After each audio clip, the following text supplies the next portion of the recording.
Hey guys, welcome back to my channel. Perpetual here. If you're new, you are warmly welcome. And guys, thank y'all so much for coming along with me as we make this delicious pork jollof rice with some grilled chicken and a little bit of salad on the side. Come along guys and let's get started. Alright, so let's start with our pork. I want to make sure that it is really well seasoned. Going in with a bit of seasoning tablet, rosemary, anise seeds, a bit of my all-purpose seasoning, and then I'm also adding some white pepper. That's it for the dry. And then I am going in with a paste of ginger, garlic, and Scotch bonnet pepper. While that is cooking, I'm gonna start marinating my chicken. Now, of course, with this pork as well and the chicken, I've cleaned it ahead of time, and then I added some soy sauce, some white pepper, rosemary, anise seeds, and some of my all-purpose seasoning as well. I also went ahead and I added a little bit of smoked paprika, and then I added the same seasoning cube and then more of that ginger, garlic, Scotch bonnet pepper paste. I'm gonna let that marinate in the fridge for a few hours, and then I'm gonna get started on my stew. So this stew, fast, easy, we're not stressing over it. Get some oil into your pan and get the pork in there to fry. I'm not using a lot. I was just making this for my kids and I. My husband is away, so it's not a huge batch of food, but we will have some leftovers. I said quick, right? So as soon as I'm done frying it, I added some onion, Scotch bonnet pepper, tomatoes, and tomato paste. I just blended it all together, poured it into the oil. You can always strain out your oil before using it, but I don't mind having those little bits in there. After a few minutes, I added the stock from when I steamed my pork. I added that into the stew as well. And then after about, a few hours, I think, the stew was almost done at this point, I went ahead to start grilling my chicken. I just added the bit of extra seasoning directly onto the chicken, and after about 45 minutes, I brushed it with a bit of sweet chili sauce. Now back to the stew, I am adding some curry powder, and I also felt like I needed a little bit more of the rosemary because what I put in was not enough, which is just the residual from the stock. And yes, I was burning my stew a bit, so I had to work and lower the heat.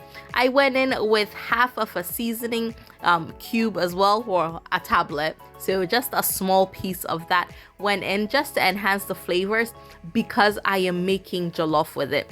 I also added a little bit more salt and stirred it all together. If I was making just stew and not using it for jollof rice, I would actually reduce my seasoning a bit just because I don't want it to be overpowering. But when you're making jollof, I find that you do need to increase the seasoning a little bit. And what you just saw me add there was some anise seeds or nkete. That really helps with the rosemary. It pairs really well to give that jollof that special taste. And I added my pork, and while I was getting my veggies ready for my salad, I found a small piece of bell pepper, so I ended up just slicing it and adding it to the stew just for some aromatics. And now I'm just going to let the stew simmer on very low heat. I just want to develop the flavors a little bit more, and of course you got to do a taste test to make sure that everything tastes like it should, and it was absolutely delicious. Alright, so cover it up, allow it to simmer, and like I said, if you were just making stew, at this point you'd be good to go. But since we're making jollof, I went ahead and added my washed rice. What I like to do when I only have a small batch of stew, I always set aside a tiny bit of the stew in case I need to add it on. And I do this just because I am not the best at measuring for jollof, but for the water, what I do is for every 4 cups of rice, I use 3 cups of water to start off. Today, my son requested for soft jollof, so I used slightly more water than I would have used if I were just making it for myself. I covered it for about 15 minutes, and then I forgot to film that part, but I covered it with parchment paper And then at this point, the rice was actually almost done, but I realized that the parchment paper had come apart quite a bit. So I just added a new layer, and I just wanted the steam to finish off the cooking, because in as much as he wanted soft jollof, I don't love my jollof that soft, so I didn't want to put so much more water. So I let that continue cooking for about another 10 minutes. And guys, our jollof was looking absolutely delicious. The smell was divine. And at this point, the chicken was almost done as well. I just brushed it with a little bit of store-bought sweet chili sauce.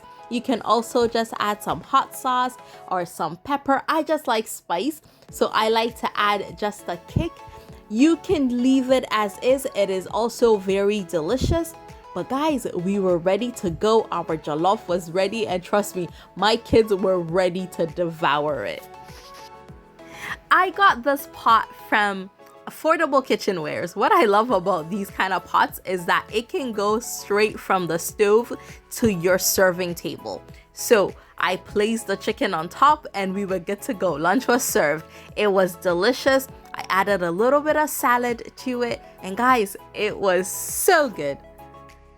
This chicken is definitely going to be one that we're probably gonna have the whole month. I'm gonna keep making it because it was that good. And I really hope that you get to try this out very soon, and let me know how you like it when you do. And guys, thank you all so much for coming along with me on this delicious journey. I will see y'all very soon. Take care, guys. Bye.